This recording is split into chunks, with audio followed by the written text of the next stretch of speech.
ప్రజలారా వినరండి ఈ సత్య సువార్త.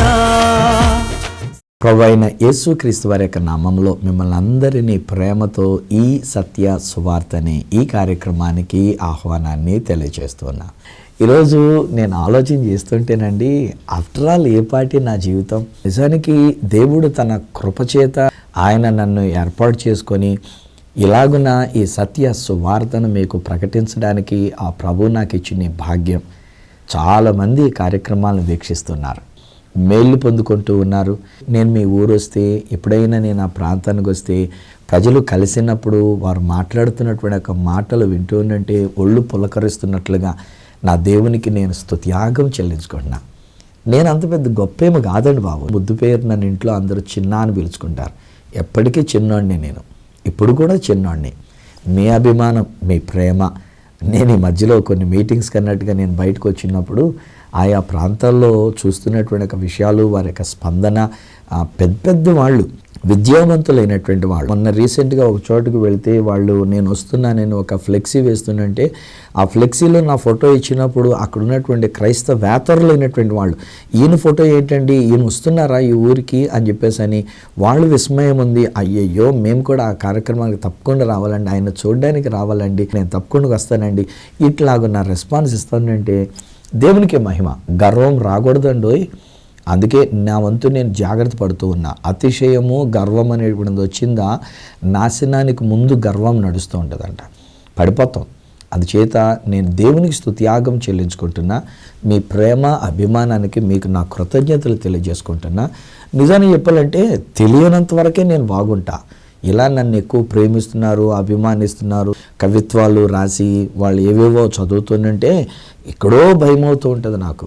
సో అందుచేత ఈ దినాన్ని అవన్నీ నేను విడిచిపెట్టుకుంటూ ఉన్నా. Let me be as humble as possible. ఎంత దీనుడిగా ఎలాగున్నా నేను కొనసాగాలో అలా కొనసాగడానికి ఆ దేవుడిచ్చిన కృపలో నేను సాగిపోవాలని కోరుకుంటున్నా. ఒకవేళ మీరు నాకు తెలియకుండా మీరు నా మీద అటువంటి ప్రేమ అభిమానం పెంచుకుంటున్నందుచేత మీకు నా దీవెనలు తెలియచేస్తూ అది దేవునికి మహిమకరముగా దేవునికే నేను అప్పగించుకుంటూ ఉన్నా. ఈరోజు నేను షూటింగ్ చేయడానికి వచ్చి ఈ మెసేజ్ నేను రికార్డ్ చేసి, నేను ముందుగానే రికార్డ్ చేసి నేను మీకు టెలికాస్ట్ చేయడానికి ఇస్తూ ఉన్నా. ఈలోగా మా బాబోళ్ళు అన్నారు, అయ్యగారు ప్రేయర్ చేసి మొదలు పెట్టండి అన్నారు. అప్పుడు నేను అదే అనుకున్నా, అరే నిజమే కదా. ప్రార్థనలో కూడా నేను జ్ఞాపకం చేసుకుంటున్నా, ప్రభువా నీవు నడిపిస్తే, నీవిచ్చిన వర్తమానంతో నేను ఈ బిడ్డలను దీవిస్తూ ఉన్నా. ప్రార్థనే లేకపోతే, నీ కృపే లేకపోతే ఐఎమ్ నథింగ్, ఐఎమ్ జీరో. నేను దేనికి పనికిరానటువంటి వాడిని. సో ఈ దినాన్ని ఆ దేవుని కృపని నేను తలంచుకుంటూ ఉన్నా. ఆ కృపలో నేను ప్రార్థన పూర్వకంగా నేను మీ ముందుకు వచ్చి ఉన్నా. ఇలాంటి మెప్పులు, ఘనతలు, లేకపోతే ఇలాంటి అభిమానాలు ఇలాంటి ఏమో వస్తూ ఉన్నప్పుడు మనం చిల్లు పొడుచుకుంటూ దేవుణ్ణి మహిమపరుచుకుంటూ ఉండకపోతే ఈరోజు నేను చెప్పే మెసేజ్ మీరు వినండి. ఈరోజు నేను తీసుకున్న అంశం ఏంటంటే కపెర్నహూమ్ అనే పట్టణాన్ని గురించి నేను తీసుకుంటూ ఉన్నా. చివరిలో మళ్ళీ జ్ఞాపకం చేస్తేనే జాగ్రత్తగా వినండి. కపెర్నహూమ్ అనేటువంటిది ఇజ్రాయెల్ దేశంలో ఉన్న ఒక ఊరు. నేను మన హోలీ ల్యాండ్ టూర్స్ తరపున మన ప్రజలందరినీ ఆరాధన ఛానల్ తరపున నేను తీసుకొని వెళుతూ ఉన్నప్పుడు మేము ఆ కపెర్నహూమ్ అనేటువంటి ఒక ఊర్లోకి తీసుకొని వెళ్తాను. వెళ్ళేటప్పుడే అక్కడ ఏమనుంటుందంటే ఒక బోర్డు మనకు బయట కనబడుతుంది. ఆ బోర్డు ఏమనుంటుందంటే Capernaum the town of Jesus అని ఉంటుంది. యేసుక్రీస్తు వారి యొక్క పట్టణం అంట, లేక యేసుక్రీస్తు వారి యొక్క ఊరు అని ఉంటుంది. ఎలా అవుతుంది మనం మామూలుగా ఆలోచన చేసుకుందాం. యేసు ప్రభు గారు పుట్టింది బెత్లెహేములో, యెరూషలేమునకు దగ్గర ఉంది బెత్లెహేము. సో బెత్లెహేము అనేటువంటి ఒక ఊరిలో యేసు ప్రభు వారు పుట్టినారు. దావీదు ఊరు అనబడిన అని ఉంటుంది, దావీదు గారు ఊరుగా దాన్ని పరిగణించుకున్నారు. అక్కడ పుట్టాడు యేసుక్రీస్తు ప్రభు వారు. సో న్యాచురల్లీ ఒకవేళ యేసు ప్రభు ఊరు అని చెప్పవలసి వస్తే కనుక బెత్లెహేమ్ అని చెప్పాలి. పోని ఆయన మహా అయితే అక్కడ ఒక 2 సంవత్సరాలే ఉన్నారు బెత్లెహేంలో పుట్టిన తర్వాత. ఆ తర్వాత మళ్ళీ ఐగుప్తుకు వెళ్ళారు. ఐగుప్తు నుంచి మళ్ళీ తిరిగి వచ్చినప్పుడు ఈసారి వారు బెత్లెహేమునకు యెరూషలేమునకు వెళ్ళక తిన్నగా వాళ్ళ ఊరైనటువంటి నజరేతుకు అన్నట్టుగా వాళ్ళు వెళ్ళిపోయారని బైబిల్ గ్రంథంలో వ్రాయబడింది. పోనీ ఇప్పుడు ఒక 2 సంవత్సరాలు, ఇంకొక 2 లేక 3 సంవత్సరాలు పోనీ ఐగుప్తు దేశంలో తిరిగి వచ్చారనుకుంటే 5 సంవత్సరాల తర్వాత నుంచి 33.5 సంవత్సరాల వరకు, అనగా 30 సంవత్సరాల వయసు వచ్చేటంత వరకు, అంటే దాదాపు 25 సంవత్సరాల పాటు ఆయన నజరేతులో పెరిగి ఉన్నాడు. నజరేతు వాళ్ళ నాన్నగారు అక్కడ వడ్రంగి పని చేసుకుంటూ ఉండేవారు. సో న్యాచురల్లీ తండ్రికి సహకారం చేస్తూ ఇహలోక భౌతికమైనటువంటి తండ్రిగా నిలబడినటువంటి యోసేపు గారికి వారి యొక్క వడ్రంగి పనిలో సహాయం చేస్తూ ఈయన నజరేతులో పెరిగి ఉన్నాడు. నజరేతు వాడు అని అనిపించుకున్నారు యేసుక్రీస్తు ప్రభువారు. జీసస్ ఆఫ్ నాజరేత్ అని చెప్పేసి. ఎందుకంటే ఆ రోజుల్లో మిగతా వాళ్ళు కూడా కొంతమంది యేసు అనే పేర్లు పెట్టుకున్న వాళ్ళు ఉన్నారంటండి. అందుకని ఆ రోజుల్లో నానుడు ఏమైందంటే నజరేయుడైన యేసు అనేటువంటి ఒక పేరు అది ఆయనకు కలిగినటువంటి. అప్పుడు నజరేత్ అనేటువంటి దాన్నైనా ద టౌన్ ఆఫ్ జీసస్ అని పిలవాలి కదా. ఇప్పుడు యేసు ప్రభు గారి యొక్క ఊరు నజరేతు అని చెప్పేసి నజరేతుకి యేసు ప్రభు గారి ఊరు అని పెట్టాలి. కానీ మరి అదేమో విచిత్రం, ఈ కపెర్నహూమ్ అనేటువంటి ఒక పట్టణానికి ద టౌన్ ఆఫ్ జీసస్ అనేటువంటి ఒక పేరు వచ్చింది. ఎందుకు అని గనక మనం ప్రశ్న వేసుకుంటే మార్కు సువార్త 1వ అధ్యాయంలో మిగిలినటువంటి ఒక సువార్తలలో కూడా మనం చూసినట్లయితే యేసుక్రీస్తు ప్రభువారు చాలా పర్యాయాలు ఆయన కపెర్నహూమ్ అనేటువంటి ఒక ఊరికే వస్తూ ఉండేవారు. ఆ ఊరిలో ఉంటుండేవారు. ఆ ఊరిలో చాలా అద్భుతాలు చేసి ఉన్నారు. నిజానికి మార్క్స్ వార్త 1వ అధ్యాయంలో చదువుకున్నట్లయితే 25వ వచనం దగ్గర నుంచి కనుక మనం చూసినట్లయితే యేసుక్రీస్తు ప్రభువారు నజరేతులో ఉన్న సమాజ మందిరం దగ్గరికి వెళ్ళి సమాజ మందిరంలో ఆయన బోధిస్తూ ఉండంటే ఒక అపవిత్రాత్మ పట్టినటువంటి వాడు ఒకడు సమాజ మందిరంలో ఉంటుండగా వాడు కేకలు వేస్తుండంటే అప్పుడు యేసు ప్రభువారు ఆ దయ్యాన్ని గద్దించి వానిలో ఉన్నటువంటి ఒక దురాత్మని వెళ్ళగొట్టి ఉన్నాడు. వాళ్ళు అవాక్కైపోయారు.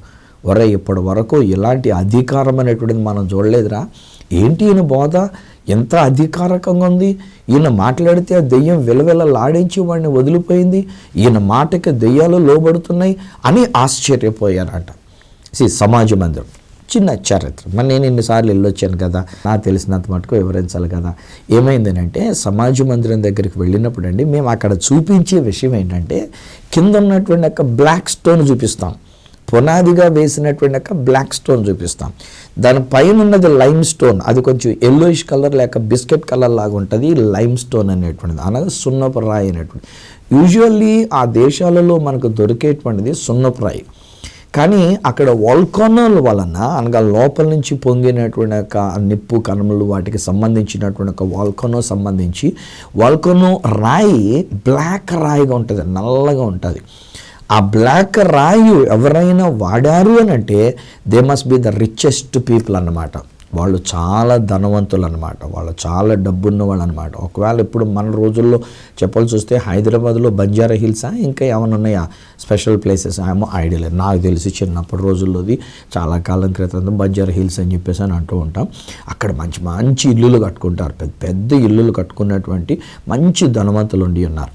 సో వాళ్ళు న్యాచురల్లీ ఇప్పుడు రోజుల్లో మామూలు మొజాయిక్ ఫ్లోరింగో లేకపోతే మామూలు రాయో నాపరాలో ఇలాంటివి వేసుకోరు. వాళ్ళు మంచి గ్రానైట్ స్టోన్స్ వేసుకుంటారు. మళ్ళీ గ్రానైట్లో కూడా చాలా రకాలు ఉన్నాయండి. నేను ఒకసారి అటు మార్టూర్ కాసి అటు వెళ్ళినప్పుడు నేను ఒకసారి విన్నా. అందులో black granite, black diamond, black grey ఇలాగ ఏవేవో పేర్లు ఉన్నాయండి. మంచి ఖరీదైనటువంటి ఒక గ్రానైట్ స్టోన్స్ అండి. మనమేం చేస్తాము ఈ రోజుల్లో మన వాళ్ళు ఇవన్నీ కూడా తీసుకెళ్ళి బయట దేశాలకి ఎగుమతి చేసేసుకుంటున్నారు. వాళ్ళు వాటిని వాడుకుంటున్నారు, రిచ్ పీపుల్ వాడుకుంటారు, బాగా ధనవంతులైనటువంటి వారు వాడుకుంటారు. అలాగే కపెర్నహూములో కూడా బ్లాక్ రాయి వాడబడింది అని అంటే అక్కడ చరిత్ర ఏం చెప్తారంటే వాళ్ళు బాగా ధనవంతులైనటువంటి వాళ్ళు. ఆ కపెర్నహూములో ఉన్నటువంటి వాళ్ళు బాగా ఐశ్వర్యవంతులు. ఎందుకు? మళ్ళీ దానికి కూడా చిన్న చరిత్ర నేను చెప్తాను. ఈ కపెర్నహూము గలిలయ సముద్రానికి ఆనుకొని ఉన్నటువంటిది. దానికి ఇంకా పడమటి వైపుగా ఉండినటువంటిది ఒక మెయిన్ హైవే అన్నమాట. అది హైవేగా ఉండినటువంటిది. దానికి ఇంకా పడమటికి వెళ్ళిపోతే మధ్యధరా సముద్రం అనేటువంటిది అవతల ప్రక్కకి వస్తుంది. సో అటు మధ్యధరా సముద్రానికి ఇటు గలిలయ సముద్రానికి మధ్యలో సిట్యువేట్ చేయబడినటువంటిది కపెర్నహూము. దీనికి మధ్యలో హైవే. ఈ హైవే అనేటువంటిది నార్త్ సిరియాలో ఉండినటువంటి ఒక దమస్కు ఆ రోజుల్లో చాలా ఫేమస్ ఊరు అన్నమాట. సో దమస్కునకును సౌత్కి కిందకి వెళ్తే ఐగుప్తు దేశంలో ఉండినటువంటి ఒక కైరో అనేటువంటి ఒక పట్టణానికి దారి తీసినటువంటి ఈ హైవే. సో ప్రజలు అక్కడి నుంచి వెళుతూ ఉన్నప్పుడు ఇక్కడ వాణిజ్యం అనేటువంటిది, వ్యాపారం అనేటువంటిది చాలా బాగా జరుగుతున్నందుచేత ఎవరు వస్తున్నా ఒక మధ్యలో ఒక మంచి సెంటర్ ప్లేస్ అనమాట. అంటే ఒకవేళ ఈరోజు నేను చెప్పాల్సి వస్తే ఆంధ్ర రాష్ట్రంలో విజయవాడ అనేటువంటిది మంచి సెంటర్ ప్లేస్ కదా. ఏ ట్రైన్స్ అయినా సరే విజయవాడ మీద నుంచి అటు చెన్నైకి వెళ్ళేవి, ఇటు హౌరాకి వెళ్ళేవి, ఇటు హైదరాబాద్ కాసి వచ్చేవి, ఇటు ఢిల్లీకి వెళ్ళేవి, ఏవైనా విజయవాడలో టచ్ చేసి వెళ్ళవలసినటువంటి ట్రైన్స్గా ఉన్నాయి. అలాగే ఈ యొక్క కపెర్నహూములో కూడా ప్రజలు అటు సిరియాకి వెళ్ళేటువంటి వాళ్ళు, ఇటు ఈజిప్ట్ కాసి వెళ్ళేటువంటి వాళ్ళు, ఇటు సముద్ర ప్రయాణం చేసినటువంటి వాళ్ళు, ఇటు గలిలయ సముద్రంలో దొరికే చేపల వ్యాపారం చేసేటువంటి వాళ్ళు, ఈ వ్యాపారానికి అంతటికీ వాణిజ్య కోడలిగా ఉండినటువంటిది గనక బాగా రిచ్ ప్లేస్ అనమాట. సో ఆ సమాజ మందిరంలోనికి యేసు ప్రభు గారు వెళ్ళి ఆయన అక్కడ బోధ చేసినప్పుడు దెయ్యములను వెళ్ళగొట్టి ఉన్నారు. హై ఫ్రెండ్స్, ఇక్కడ ఒక మాట మీతో పంచుకొని ఫర్దర్ ఇంకా కొంచెం ముందుకు వెళ్తా. ఈ రోజుల్లో కూడా నేను కొన్ని సిట్యువేషన్స్ చూస్తుంటేనండి చాలా బాధ అవుతూ ఉంది. కొన్ని కుటుంబాల్లో ఉన్నటువంటి సమస్యలు, భార్య భర్తల మధ్యలో ఉండేటువంటి సమస్యలు, లేక ఆర్థికంగా మనకు ఎదురవుతున్నటువంటి పరిస్థితులు, సామాజికంగా మనకు ఎదురవుతున్నటువంటి పరిస్థితులు, ఎందుకు ఇట్లా జరుగుతున్నాయి అని ప్రశ్న వేసుకుంటే కనుక ఒకవేళ ఎక్కడో పిసరంత జవాబు నేను అంటాను, దురాత్మల ప్రభావం వల్లనేమో. ఎంతకాలం మంచిగా ఉన్నట్టుండి సడన్గా ఇప్పుడు ఎందుకు ఆయన అలా ప్రవర్తిస్తున్నారు, ఇప్పుడు ఎందుకు ఆ వ్యక్తి అలా ప్రవర్తిస్తున్నారు మనకు అర్థం కాదు. మనము నలిగిపోతూ ఉంటాం, టెన్షన్ పడిపోతూ ఉంటాం, పిచ్చెక్కిపోతూ ఉంటాం, దానికి ఊరికే శాంతిని సమాధానాన్ని కోల్పోయినట్టుగా చికాకులు చేస్తూ ఉంటాం, ఇంట్లో అంతా చికాకులుగా ఉంటాం. అని ప్రశ్న వేస్తే బహుశా నేనంటాను ఒక దురాత్మ ఏదైనా అక్కడ పనిచేస్తున్నదేమో. ఈరోజు నేను చెప్తున్నా, యేసయ్య మన ఇంటిలోనికి వచ్చినారు. ఈ యేసుక్రీస్తు ప్రభువారు ఆనాడు కపెర్నహూము దగ్గరికి వచ్చినట్లుగా ఆయన మన దగ్గర కూడా వచ్చినారు. నా యేసయ్య మాటలో ప్రతి దెయ్యాలు వెళ్ళిపోవాల్సిందే. ఈరోజు నేను చెప్తున్నా, మీ ఇంటిలో, మీ కుటుంబంలో, మీ జీవితంలో ఒకవేళ ఏదైనా వేరొక పరిస్థితులు కనబడుతున్నాయంటే దానికి కారణం ఒకవేళ ఏదైనా దురాత్మ ఉంటే నేను ఇలా మాట్లాడుతుంటాను, కానీ ఆ దురాత్మలో తొలగిపోయినటువంటిది యేసు నామములో నేను పలుకుతున్నా. ప్రతి చీకటి శక్తులు, ప్రతి అపవిత్రాత్మ శక్తులు, ప్రతి విధమైనటువంటి వ్యతిరేక శక్తులు, వ్యతిరేకంగా ప్రవర్తింపజేస్తున్నటువంటి శక్తులు నాజరేయుడైన యేసు నామంలో వాటిని విడిచిపోవాలని ఆజ్ఞాపిస్తున్నా. హల్లెలూయా, థ్యాంక్ యూ జీసస్. యేసు మాట చొప్పున దురాత్మలన్నీ తొలగిపోయినాయి. ఈరోజు నా గొప్పతనం ఏం కాదండి. ఈరోజు నేను దెయ్యాలు నిలబడతాను, రండి మా ఊరు రండి, మా ఇంటికి రండి, మా చర్చికి రండి అని నేను పిలవట్లే. ఈరోజు నేను చెప్తున్న మాట ఏంటంటే, మీ ఇంటిలోనికి వచ్చిన యేసయ్య, మీ దగ్గరికి వచ్చిన యేసయ్య, మీ ఊరిలోకి వచ్చినటువంటి యేసయ్య, ఆయన పలికిన మాట చొప్పున ఎలాంటి దెయ్యం లేని సరే వదిలిపోవాల్సిందే. కపెర్నహూములో ఆయన మొదట సమాజ మందిరంలోనే ఉండినటువంటి దెయ్యములను ఆయన వెళ్ళగొట్టినాడు. బై ఒకవేళ నేను అంటున్న ఈ మాటకి సడన్గా పరిశుద్ధాత్మను జ్ఞాపకం చేస్తున్న ఒక విషయం ఏంటంటే, సమాజ మందిరంలోనికి వచ్చిందండి దెయ్యం. ఈనాడు క్రైస్తవ సమాజాన్ని చేతులు జోడించి నేను మనవి చేసుకున్నాను, ప్లీజ్ ఒకరికొకరు మనం దుయ్యబెట్టుకోవద్దండి, ఒకరి మీద ఒకరు సెటైర్లు వేసుకోవద్దండి. యూట్యూబుల్లో అనవసరంగా పాదిరి గారుల మీద సంఘం మీద పాదిరి గారులు, సేవకుల మీద సమాజం మీద సేవకులు సెటైర్లు వేసుకోవద్దండి. వ్యర్థమైనటువంటి విషయాలు. బహుశా ఏ దెయ్యాలు అట్లా పనిచేస్తున్నాయో, ఏ దురాత్మల వలన ఒకవేళ డిస్టర్బెన్సెస్ అనేటువంటి కలుగుతున్నాయో, ఈరోజు నేను మీతో ఏకీభవించి నేను అంటాను, ఆ దురాత్మను నేను లయపరుస్తున్నా. మనం అందరం సమాధానంగా సంతోషంగా ఉండాలని కోరుకుంటున్నా. చొరబడిని నేను కాదనట్లే, సమాజంలోనికి సంఘంలోనికి కూడా వచ్చినవి ఇలాంటి దురాత్మలు అనేటువంటి సమాజాన్ని పాడు చేయడానికి, సేవకులను పాడు చేయడానికి, సేవకుల మధ్యలో ఉన్న ఐక్యతను పాడు చేయడానికి, సేవకులకు మధ్యలో చిచ్చు పెట్టడానికి అయినటువంటిదిగా నానా రకాలైనటువంటి దెయ్యాలు బయలు వెళ్ళినటువంటి దెయ్యాలు. కానీ ఈరోజు నేను ఆ దెయ్యంలను వెళ్ళగొడుతున్నా. ప్రతి సేవకుడు మనం సంతోషంగా సమాధానంగా ఉందాం, ఒకరిని ఒకరు ప్రేమించుకునే వారంగా ఉందాం, ఒకరికి ఒకరు మనం కలిసిమెలిసి ఉందాం. వ్యర్థంగా సమాజానికి బయటనటువంటి లోకానికి మనలో ఉన్న దెయ్యములు కనబడేట్టుగా కాకుండా సంఘములున్న సమాజంలో ఉన్నటువంటి దెయ్యాలను వెళ్ళగొట్టబడి మనం కలిసి సఖ్యతగా సమాధానంగా మంచి హృదయంతో ఉండాలని నేను కోరుకుంటున్నా. ఒకవేళ నేను మాట్లాడుతున్న మాట మీ గురించినటువంటిదిగా మీకు అనిపిస్తే let us work it out, ప్రయత్నం చేద్దాం రండి. మనలో ఉన్న దెయ్యాలు వెళ్ళగొట్టేశారు యేసయ్య, దురాత్మను వెళ్ళగొట్టేశారు. ఈగో అనేటువంటిది మనం తీసివేసుకుందాం, ఒకరి మీద ఒకరు సెటైర్లు మనం ఆపేసుకుందాం, ఒకరినొకరు మనం ప్రోత్సహించుకుందాం. క్రైస్తవ సమాజంగా, క్రైస్తవ సంఘముగా, క్రైస్తవ సేవకులంగా మనమందరం కలిసిమెలిసి ఉండాలని క్రీస్తు ప్రేమతో నేను చెప్తూ ఉన్నా. కపెర్నహూములో జరిగిన మరి ఒక విషయం ఏంటంటే, వెంటనే యేసుక్రీస్తు ప్రభువారు సమాజ మందిరంలో బోధించిన తర్వాత పేతురు అత్తగారింటికి వెళ్ళి, పేతురు అత్త జ్వరంతో బాధపడుతుందంటే ఆమె చేయి పట్టుకొని లేవనెత్తారంట. వెంటనే జ్వరం ఆమెను విడిచిపోయిందండి. పేతురు అత్తగారి యొక్క చెయ్యి పట్టుకున్న వెంటనే ఆమెకున్న జ్వరం విడిచిపోయింది. ఆ యొక్క ఇంటికి మేము తీసుకొని వెళ్తాం. నిజంగా చెప్పాలంటే ఆ తర్వాత ఉన్నటువంటి ఒక వాక్య భాగాల్లో అదే ఇంటిలోనికి యేసుక్రీస్తు ప్రభువారు ఒకనొక సమయంలో కపెర్నహూముకు వచ్చి ఒక ఇంటిలోనికి వెళ్ళి ఆయన వాక్యాన్ని బోధిస్తుండగా ఆ ఊరిలో పక్షవాతంతో ఉన్నటువంటి ఒక మనుషుడున్నాడు. అతన్ని తీసుకొని వచ్చినప్పుడు లోపలికి తీసుకొని రావడానికి వీలు లేకపోగా వాళ్ళు ఇంటి మీదకి ఎక్కి ఇంటి పైకప్పును తీసివేసి అతన్ని పరుపుతోనే దించారు అని ఉంటుంది. అప్పుడు యేసు ప్రభు అతన్ని చూచి పలికిన మాట ఏంటంటే, కుమారుడా నీ పాపములు క్షమించబడి ఉన్నవి. There are 3 things in Capernaum. 3 విషయాలు నేను మీకు జ్ఞాపకం చేస్తున్నా. 1, దయ్యములను వెళ్ళగొట్టి ఉన్నారు. 2, జ్వరము లేక వ్యాధి బలహీనతలను వెళ్ళగొట్టి ఉన్నారు. బై ద వే ఈ రోజుల్లో చాలామంది జ్వరాలతో బాధపడుతున్నారు కదా. ఎక్కడికి వెళ్ళినా ఎవరు ఫోన్ చేసినా చెప్తున్న మాటలు ఏంటంటే జ్వరం. ఈ జ్వరం వచ్చేసరికి మన డాక్టర్స్ చెప్తున్న విషయం ఏంటంటే డెంగ్యూవా, లేకపోతే ఇంకేంటి అండి మలేరియా, లేకపోతే టైఫాయిడా, లేకపోతే చికెన్ గున్యాలా, ఈ టెస్ట్ చేయించండి అని చెప్పేసి అంటున్నా. ఏమనుకోవద్దండి, డాక్టర్స్ ఒకవేళ నా మాటలు వింటూ ఉన్నట్లయితే కనుక దయచేసి నన్ను కూడా అర్థం చేసుకోండి, మంచిగా చూద్దామండి. కానీ ఇక్కడ వీళ్ళు తీసుకొచ్చిన రిపోర్ట్లన్నీ చూసిన తర్వాత యాక్చువల్లీ డెంగ్యూ లేదు, మలేరియా లేదు, టైఫాయిడ్ లేదు, చికెన్ గున్యా లేదు. కానీ ఇప్పుడు ఏదో చెప్పకపోతే ఇన్ని రిపోర్ట్లు చేయించిన తర్వాత మొన్న ఒక రోజున వాళ్ళు ఎవరు అన్నారు, ఈ రిపోర్ట్లు చూసి చెప్తున్న డాక్టర్ అంట ఇప్పుడే టైఫాయిడ్ ఎంటర్ అవుతుందమ్మా, మరి సరైన టైంకి నువ్వు వచ్చావు, ఈ మాత్రలు వాడని చెప్పేసి అని అన్నారంట. వద్దండి, ఏ జ్వరం లేదండి. ఈరోజు నేను చెప్తా, యేసయ్య మన ఇంట్లోకి వచ్చారండి, యేసయ్య మన ఊరిలోకి వచ్చారండి. ఆ యేసుక్రీస్తు ప్రభు ఆనాడు కపెర్నహూముకి వచ్చినట్టుగా మన ఊరిలోకి వచ్చిన, మన ఇంటిలోకి వచ్చిన యేసయ్య ఆయన ముట్టుకుంటే చాలు, ఆయన ముట్టుకున్నారండి. సువార్తరాజు నేను ముట్టుకోవాల్సిన అవసరం లేదండి బాబు. కానీ ఈరోజు నా యేసు మాట మిమ్మల్ని స్వస్థపరిచినటువంటిది. ప్రతి జ్వరము తొలగిపోయింది. ఇప్పుడు వచ్చే వైరల్ ఫీవర్స్, వాతావరణ మార్పుల వల్ల వచ్చేటువంటి ఒక ఫీవర్స్, డెంగ్యూ కానీ లేకపోతే ఇంకొకటి కానీ ఎలాంటి రకమైనటువంటి ఫీవర్స్ అయినా సరే యేసు నామములో యేసు రక్తముతో నేను గద్దిస్తున్నా. అట్టి జ్వరము ఆ యొక్క వ్యాధి ఆ బలహీనత తొలగిపోయినది. హల్లెలూయా. ఈ సత్య సువార్తను మనం నమ్మినప్పుడు మీకున్న ఎలాంటి వ్యాధి నుంచి అయినా సరే నా యేసయ్య నేను ముట్టుకొని ఆయన మిమ్మల్ని బాగు చేసిన. ఈరోజు ఒక వయసులో పెద్దవారైనటువంటి వారు కూడా మీరు మంచం మీద పడి ఉన్నారు. బహుశా ఈరోజు మీరు నలిగిపోతూ ఉండి ఉన్నారు. మీరు అనుకుంటున్నారు, అయ్యా ఈ జ్వరం ఏమోనండి అయ్యా, నన్ను ఎవరు పట్టించుకోవట్లేదండి అయ్యా, ఎవరు నన్ను సరిగ్గా చూడట్లేదయ్యా, హాస్పిటల్కి కూడా తీసుకెళ్ళట్లేదయ్యా, సరైన ట్రీట్మెంట్ ఇప్పించట్లేదయ్యా. ఈలోగా ఒకళ్ళేమో ఇంకొకళ్ళు ఏమనుకున్నారంటే హాస్పిటల్కి తీసుకెళ్ళారండి, తగ్గిపోయింది పర్లేదు అని అన్నారు. మళ్ళీ బయటకు వెళ్తుంటే 24 గంటలు అబ్జర్వేషన్లో పెట్టాలి కనుక ఐసీయూలో పెట్టండి అని తీసుకెళ్ళి ఐసీయూలో పెట్టేశారు.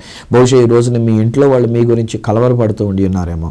ఈరోజు బహుశా మీరు ఆ యొక్క వ్యాధి బలహీనత చేత ఒకవేళ నలిగిపోతుండిన ఎలా చూస్తున్నారో నాకు తెలియదు. బహుశా లోపల ఐసీయూలో టీవీ ఉందో, లేకపోతే హాస్పిటల్లో టీవీ ఉందో, ఒకవేళ మీరు ఇక్కడ ఈ యొక్క కార్యక్రమాన్ని మీరు టీవీలో చూస్తున్నటువంటి వారుగా ఈరోజు నేను మీతో పంచుకున్నటువంటి మాట ఇది. యేసు మీ దగ్గరకు వచ్చి ఉన్నారు, నా యేసయ్య మిమ్మల్ని బాగు చేసి ఉన్నారు. 3వ విషయం, కపెర్నహూములో జరిగినటువంటి ఒక అద్భుతమైనటువంటి ఒక విషయం ఏమిటంటే ఆయన మన పాపములన్నింటినీ కూడా ఆయన క్షమించినాడు. పక్షవాతం అనే రోగంతో వాడిని తీసుకుని వచ్చారు. ఆ పైకప్పు తీసేసి, అది కూడా నేను చూపిస్తూ ఉంటాను. అక్కడ తీసుకెళ్ళి ఆ స్థలాన్ని చూపిస్తా, పైన కట్టినటువంటి ఒక సిమెంట్తో కట్టినటువంటి ఒక బిల్డింగ్ ఒకటి పైన చూపిస్తాను. అక్కడి నుంచి ఆ కింద ఉన్నటువంటి ఒక పునాదులు, బిజంటైన్లు అయినటువంటి వారు కట్టించినటువంటి ఒక చర్చి, ఇవన్నీ కూడా అక్కడ నేను ఆ స్థలాన్ని మేము చూపిస్తూ ఉంటాము. సో అక్కడ జరిగిన విషయం ఏంటంటే, వాస్తవానికైతే వాని రోగము కనబడుతుంది, కానీ నా యేసయ్య కళ్ళకి వాని యొక్క పాపము కనబడి ఉన్నది. ఒకవేళ పొరపాటు జరిగి ఉండొచ్చు, కానీ నా యేసయ్య కపెర్నహూములో చేసినటువంటి ఒక కార్యం ఏంటంటే ఆ పాపి యొక్క పాపములన్నింటినీ క్షమించేశాడు. యేసయ్య అంటాడు, కుమారుడా నీ విస్తారమైనటువంటి ఒక పాపములు క్షమించబడి ఉన్నవి, లే నీ పరుపెత్తుకొని నువ్వు నడిచి వెళ్ళు, నువ్వు లే నీకెందుకు, నువ్వు అక్కడ పరుపెత్తుకొని వెళ్ళు అని చెప్పేసి అని అతను నా పరుపెత్తుకొని వెళ్ళమంటే వాడే ఈసారి ఎవరు మోయాల్సిన పనిలే, వాడంతటి వాడే పరుపు చుట్టేసుకున్నాడు, భుజం మీద వేసుకున్నాడు, వాళ్ళ మధ్యలోంచి లేచి వెళ్ళిపోయాడు. ఎందుకంటే వాని పాపములు క్షమించబడి ఉన్నవి కనుక. ఈ యొక్క మధ్యాహ్న కాల సమయంలో నా మిక్కిలి ప్రియమైన స్నేహితులారా, ఏమో ఒకవేళ ఏ పాపము నిన్ను వెంటాడుతుందో, ఏ పాపములో ఒకవేళ నీవు పడిపోయి ఉన్నావో, తెలిసియో తెలియకయో, లేక అవకాశాన్ని బట్టో, లేక నీ కలిగినటువంటి ఒక శోధనను బట్టో దాన్ని జయించలేక ఒకవేళ నువ్వు ఆ పాపంలో పడిపోయి ఉంటే ఈరోజు నేను మీతో పంచుకున్నాను. ఐఎమ్ రియల్లీ సారీ అండి. ఈ రోజుల్లో నేను వింటూ ఉన్నప్పుడు చాలా కుటుంబాలు పాపంలో పడిపోతున్నటువంటి ఒక పరిస్థితులు. పురుషులు అక్రమ సంబంధాలు పెట్టుకొని వేరొకరితో వాళ్ళు జీవిస్తున్నటువంటిది. స్త్రీలు వేరొకరిని ఆకర్షించుకొని వాళ్ళతో వాళ్ళ యొక్క జీవితాన్ని పంచుకుంటున్నటువంటిది. సాధారణంగా స్త్రీలు పడేటువంటి ఒక పాపము ఎందుకు పడుతూ ఉంటారని నేను కూడా ఆలోచన చేస్తుంటే, బహుశా వాళ్ళ యొక్క బిడ్డలు పోషించుకోవడానికో, వాళ్ళ యొక్క కుటుంబ పోషణ కొరకు, వాళ్ళ ఆర్థిక అవసరతలు తీర్చబడడం కొరకు, కాస్త ధనవంతుడు కాస్త ఉద్యోగస్తుడైనటువంటి వాని యొక్క వలలో పడిపోతే, వాడు నాకు డబ్బులు ఇచ్చి నన్ను ఎలాగైనా పోషించుకుంటాడు, నన్ను చూసుకుంటాడు కదా అని చెప్పేసి కొంతమంది ఇలా పడిపోయి, కొంతమంది విషయంలో నుండి ఇది కూడా నేను వింటున్నానమ్మా, అదేంటంటే ఈ మధ్యలో నిర్భయ చట్టం అనేటువంటిది ఉన్నందుచేత వాళ్ళలో పడేసినట్టుగా పడేసి ఆ తర్వాత కేసు పెట్టేసి దాని గురించి రాయవలసిన వాళ్ళు అందరి పేర్లు రాసేసి అందులో ఇరికించవలసిన వాళ్ళు అందరినీ ఇరికించేసి నాకు ఇంత డబ్బులు నువ్వు ఇస్తేనే కానీ లేకపోతే నేను కేసు విత్డ్రా చేసుకుని అని చెప్పేసి అనేసరికి నిర్భయ చట్టం అనేసరికి నాన్ బెయిలబుల్ వారంటీ ఇచ్చేసి దాని కేసు బిగించేసుకునేటువంటి రీతిగా ప్రమాదాలు జరుగుతున్నటువంటి ఒక విషయాలు. సో ఈ రోజు నేను చేతులు జోడించి మనం చేస్తున్నా, please don't fall in to sin, పాపములో పడొద్దు, పాపములో జీవించొద్దు. ఈరోజు నేను చెప్తున్నా, నా యేసయ్య కపెర్నహూముకు వచ్చిన నా యేసయ్య మన పాపములన్నీ కూడా ఆయన క్షమించి ఉన్నాడు. ఈ రోజుని సమస్త దురాత్మ నుంచి మనకు విడుదల ఇచ్చినాడు. ప్రతి వ్యాధి బలహీనతల నుంచి మనకు స్వస్థత ఇచ్చి ఉన్నారు. అంతకంటే మించి మన యొక్క పాపంలో మన యొక్క దోషములన్నింటినీ క్షమించడానికి 2000 సంవత్సరాల క్రితం ఆయన యొక్క కలువరి సిలువలో తన యొక్క ప్రాణాన్ని మన కొరకు త్యాగం చేశారు. తన రక్తం అంతా మన కొరకు కార్చినారు. ఆ రక్తంలో మన పాపములన్నీ కూడా క్షమించబడడానికి ఇది దేవుడు చేసినటువంటి ఒక కార్యం. అయితే ఒకటి ముగింపులో ఈ ఒక్క మాట, చిన్న హెచ్చరిక నేను చెప్పి తీరాలి. లూకాసు సువార్త 10వ అధ్యాయంలో కనుక మనం చూసినట్లయితే, యేసుక్రీస్తు ప్రభువారు ఈ కపెర్నహూమును గురించి మాట్లాడుతూ వాపోతూ ఉన్నాడు. ఆయన విచారిస్తూ ఉన్నాడు. ఆయన ఏంటనంటే, కపెర్నహూమా కపెర్నహూమా, ఆకాశము మట్టునకు నువ్వు హెచ్చింపబడుతున్నావు కానీ పాతాళము మట్టునకు నువ్వు దిగిపోతావు అని చెప్పేసి అన్నాడు. అయ్యయ్యో, ఎందుకు ఇట్లాంటి పని చేసి ఉన్నాడు, ఎందుకు అలాంటి మాట మాట్లాడి ఉన్నాడు? ఆ తర్వాత ప్రభువారు మాట్లాడుతున్న మాటలు అంటారు కదా, ఓ కపెర్నహూమా, నీ దగ్గర జరిగినటువంటి ఒక కార్యాలు తూరు సీదోను పట్టణములన్నీ అన్యుల యొక్క ప్రాంతంలో కనుక చేసి ఉంటే వాళ్ళు ఈ పాటికి మారు మనసు పొంది ఉండేవారు. నీ డబ్బును బట్టి నువ్వు గర్వించి అతిశయించి గాలి కొడితే బాగా ఉప్పొంగిపోయి ఎక్కడికి ఎగురవో తెలియకుండా పైకి వెళ్ళిపోయి ఎక్కడ పేలిపోయి ఎక్కడైపోతావు అనేటువంటి రీతిగా, అది నా ప్రభు చెప్పిన మాట. అందుకే నేను చెప్పాను కదండి, చాలామంది నన్ను అభిమానిస్తున్నారు. సంతోషమే బాబు, మీ అభిమానం, మీ యొక్క శాలువాలు, లేక మీ యొక్క మెప్పుకోలులు, మీ యొక్క కవిత్వాలు, మీరు రాసేటువంటి ఒక రాతలు, ఇవన్నీ బట్టి చేతులు జోడించి మీకు నేను నమస్కారం చేస్తున్నా. But at the same time నా అవేర్నెస్లో నేను ఏమంటానంటే, మీరు కొట్టిన గాలికి ఒక పక్కన చిల్లు పొడుచుకోపోతే అది గాలి ఉబ్బిపోయి ఎక్కడికి వెళ్తానో తెలియకుండా అక్కడ పేలిపోయి చివరికి బతికే లేకుండా నాశనం అయిపోయేటువంటి ఒక ప్రమాదం ఉంది. చాలామందిని చూచాను నేను నా సర్వీస్లో. ఎక్కడికి వెళ్ళిపోయారో తెలియదు, ఎంత పైకంటే వెళ్ళిపోయారో తెలియదు, ఆ తర్వాత ఎక్కడ కూలిపోయారో కూడా తెలియలేదు ఆయన. సో అందుచేత ఈరోజు నేను కపెర్నహూమును గురించి నేను నేర్చుకుంటున్న ఒక విషయం ఏంటంటే, యేసు ప్రభువారు కపెర్నహూములో ఉన్నటువంటి అతిశయం ఒకటి, నేను ఇందాక చెప్పాను, ధన అతిశయం ఉండి అన్నది.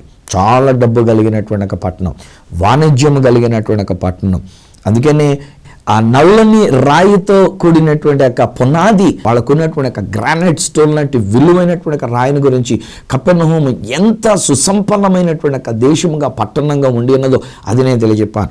యేసు ప్రభువారు ఆ పట్టణాన్నే కోరుకొని అక్కడ ఎందుకు ఇన్ని అద్భుతాలు చేసి ఉన్నారు అంటే, అటు ఇటు ప్రయాణం చేసేటువంటి వారి ద్వారా, అప్పటి రోజుల్లో ఈ టీవీలో రేడియోలో లేవు కనుక ఇక్కడ జరిగినటువంటి అద్భుతాల గురించి వారం రోజుల్లో సిరియాకి వెళ్ళిపోయేది న్యూస్, వారం రోజుల్లో ఇటు దక్షిణ నుండినటువంటి ఐగుప్తు దేశం వరకు వెళ్ళేది.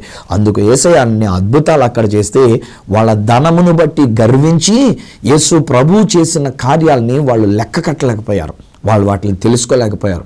విడుదల ఇచ్చాడు అక్కడ దేవుడు, యేసుక్రీస్తు ప్రభువారు స్వస్థత ఇచ్చాడు అక్కడ కపెర్నహూములో, పాపములను క్షమించినాడు, ఎన్నో అద్భుతములను అక్కడ చేసినాడు. అయినా వాళ్ళు తెలుసుకోలేకపోయారు. అందుకనే ప్రభు అంటాడు, పాతాళం మట్టునకు నీకు దిగుపది. విచిత్రం ఏంటో తెలుసా స్నేహితులరా, 44 సార్లు నేను వెళ్ళా. ఈ సెప్టెంబర్ మాసంలో 45వసారి మరలా ఇజ్రాయెల్ దేశానికి నేను వెళ్ళినప్పుడు ఆ యొక్క కపెర్నహూముకు నేను తీసుకొని వెళ్తూ ఉంటాను కదా. సో అక్కడ నేను ఆ ప్రదేశాన్ని తీసుకెళ్ళినప్పుడు ఓన్లీ పునాదులు, సమాజ మందిరం పాడైపోయినటువంటి ఒక గోడలు ఉంటుంది, యువతల పక్కన పేతురు అత్తగారి యొక్క ఇల్లుగా పైన కట్టినటువంటిది ఉన్నది. ఇక్కడ ఇవన్నీ పునాదులే తప్ప కపెర్నహూము అనేటువంటి ఒక ఊరిలో నివాసం ఉండినటువంటి ఒక ప్రజలు ఎవరు కనబడరు అక్కడ. అరే, ఇజ్రాయెల్ దేశం అంతా బిల్డింగులు కట్టేసుకుంటున్నారు, స్థలము చాలక పెద్ద పెద్ద బిల్డింగులు కట్టుకున్నారు, ఎత్తైన బిల్డింగులు కట్టుకుంటున్నారు. కానీ మరదేమో విచిత్రం, ఇప్పటికండి యేసు ప్రభు కాలం అయిపోయి ఇప్పుడు దగ్గర 2000 సంవత్సరాలు అయిపోయినటువంటి ఒక కాలం అండి. ఎప్పటికక్కడ ఇంకా ఎవరో ఇల్లులు కట్టుకుంటలే. ఎందుచేతనంటే యేసు పలికిన మాట చొప్పున అధోగతి పాలైపోయినటువంటి ఒక జీవితం. ఈరోజు నేను మీతో కూడా చెప్తున్నాను, హై ఫ్రెండ్స్, నా యేసయ్య మీ దగ్గరికి వచ్చినారు, నా యేసయ్య మీ ఇంటిలోనికి వచ్చినారు, నా యేసయ్య మీలో ఉన్నటువంటి లేక మన ఇంటిలో పనిచేస్తున్నటువంటి ఒక దురాత్మ దుష్ట శక్తులను వెళ్ళగొట్టి ఉన్నారు. నా యేసయ్య ఆయన మన ఇంటిలో ఉన్న ప్రతి వ్యాధిని తీసివేసినారు, ప్రతి జ్వరాన్ని ప్రతి బలహీనతను తీసివేసినారు. నా యేసయ్య ఆయన మన కొరకు అద్భుతమైనటువంటి కార్యములను చేసినారు. మన పాప దోషములన్నిటినీ ఆయన క్షమించినారు. ఇది మనం యాక్సెప్ట్ చేయకపోతే కపెర్నహూము విషయంలో చూడండి, మన జీవితం అలా కాకూడదు, మన బ్రతుకు అలా కాకూడదు. మన దేవుని కొరకు ఒక మంచి జీవితాన్ని కలుగుందాం. నా జీవితంలో దేవుడు చేసిన మేలులను నేను తలంచుకుంటున్నా.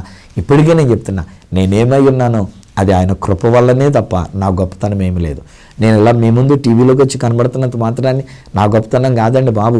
ఆరాధన వాళ్ళు నాకు ఇచ్చిన ఆధిక్యత నేను మీ కొరకు సువార్తను ప్రకటించడానికి అయినటువంటి ఒక విషయం. ఈరోజు ఇన్నిసార్లు ఇజ్రాయెల్ దేశాన్ని వెళ్ళంటే నా డబ్బు కాదండి, నా గొప్పతనం కాదండి. ఆరాధన వాళ్ళు ఇచ్చినటువంటి ఒక అవకాశం నన్ను ఇన్నిసార్లు ఆ యొక్క దేశానికి తీసుకుని వెళ్ళేటట్టుగా నాకు జరిగినటువంటిది. ఈరోజు నీ ఇలాంటి విలువైన మాటలు నేను మీతో పంచుకున్నప్పుడు మీరు మేలు పొందుకున్నారంటే నా మంచితనం నా జ్ఞానము కాదండి, పరిశుద్ధాత్మని యొక్క నడిపింపుతో ఆయన మాట్లాడింప చేస్తున్న మాటలు గనక ఆయన మనకు విడుదలిచ్చినారు, మనకి స్వస్థత ఇచ్చినారు, మన పాప దోషములను క్షమించినారు. మనం యేసు కొరకు ఒక మంచి పట్టణముగా, మంచి ఊరుగా, మంచి ఇల్లుగా, మంచి వ్యక్తిగా మనం నిలబడదాం. తండ్రి, ఈ బిడ్డలను నీ చేతులకు అప్పగిస్తున్నా, ఈ కుటుంబాన్ని నీ చేతులకు అప్పగిస్తున్నా. నిజమేనాయన, ఒకవేళ ఏ చీకటి శక్తుల వలన మా ఇంట్లో ఇలాంటి చికాకులు ఎదురై ఉన్నావో, లేక మా ఇంట్లో ఇలాంటి పరిస్థితులు ఎదురై ఉన్నావో, ఎందుకు వాళ్ళు అలా ప్రవర్తిస్తున్నారో నాన్న మేము ఎంతవరకు అయితే సరిగ్గా గ్రహించలేకపోయాం. కానీ ఈ రోజున మీ వాక్యంలో మేము నేర్చుకున్న ప్రకారంగా ఈవెన్ సమాజ మందిరంలోనికి వచ్చిన తర్వాత కూడా అక్కడున్న అపవిత్రాత్మ పట్టినటువంటి ఒక మనుషుడు కనబడ్డాడు.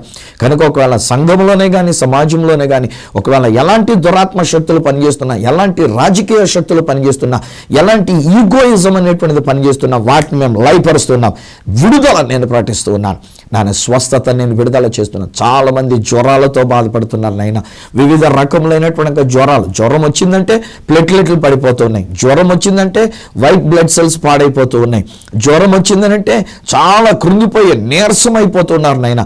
కానీ ఈరోజు నేను గద్దిస్తున్నా, అలనాడు మీరు పేతురు రత్తును ముట్టుకున్నట్లుగానే నన్ను దినాన్ని మీరు ముట్టుకున్నారు నాయన, మీరు ముట్టుకొని ఉన్నారు నాయన.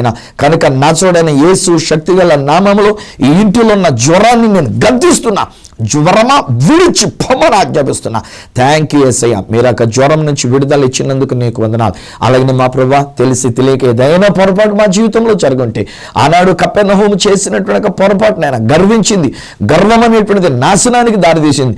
ఇప్పటికింకా కపెర్నహూము అనే పట్టణం శిథిలాలుగానే ఉండిపోయింది, పునాదులుగానే ఉండిపోయింది తప్ప అక్కడ ఊరు అనేటువంటిది కనబడడం లేదు నాయన. కనుక మా జీవితాలు అలాంటి పాపము గర్వము ఉండకుండానట్లుగా నాయన నీ యొక్క రక్తముతో మేము కడగబడి ఉన్నాం, నీ రక్తముతో మేము శుద్ధి చేయబడి ఉన్నాం. మా పాప దోషములన్నీ కూడా మీరు తీసివేసినందుకు నీకు వందనాలు.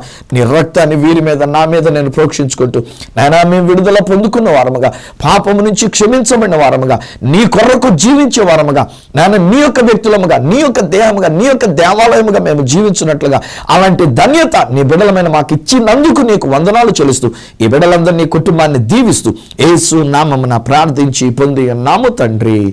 ఆమేన్, ఆమేన్. తండ్రి, కుమార, పరిశుద్ధాత్మలను దేవదేవుని దేవుని ఆశీర్వాదం ఆయన బిడ్డలుగా మీకును మీ కుటుంబములకును ప్రభువు కొరకు మనము జీవించున్నట్లు నిత్యము తోడయుండి సహాయం చేసి నడిపించును గాక.